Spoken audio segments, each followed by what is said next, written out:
I think we played a good first half, and even the first 60 minutes were okay, but the first half was good. We had our moments. We could have scored 1 or 2 goals more in the first half. Whenever we were in possession of the ball, we showed that we could create problems to them. The same is true with our transitional moments, but in the end they scored 2 goals, we only scored 1, so at half time it was clear for us that we need to try to score at least 1, if not 2 more goals, and once they scored the 3rd one, which was a brilliant corner kick, we have to admit that it was difficult to defend it, then it was almost over. This goal killed us off, because then against a team like Manchester City, the best team in the world in possession of the ball, then if you then still try to chase the ball high up, then you take the risk to concede another 2 or 3 more goals.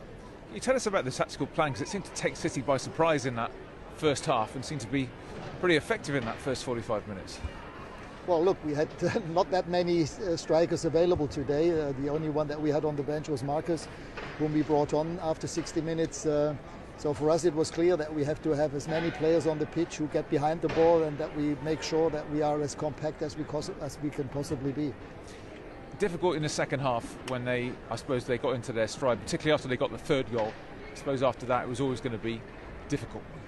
Yes, frustrating for the players, for us, because then we realized that it will probably be difficult to get back into that game. In terms of the top 4, has it been a tough one today with Arsenal's victory and this one as well, because now we've obviously dropped out of the top 4?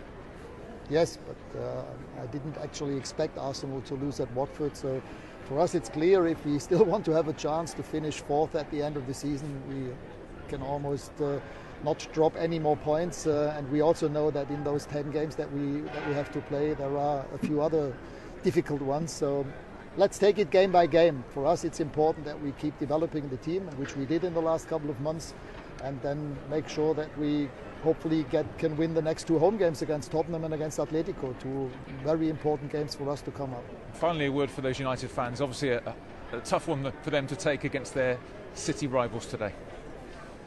Yes, but for everybody, not only for our supporters, for the players, for the whole staff. Obviously you want to win a derby, but we just have to admit that in the second half, especially after they had scored the 3rd one, they just showed what kind of top quality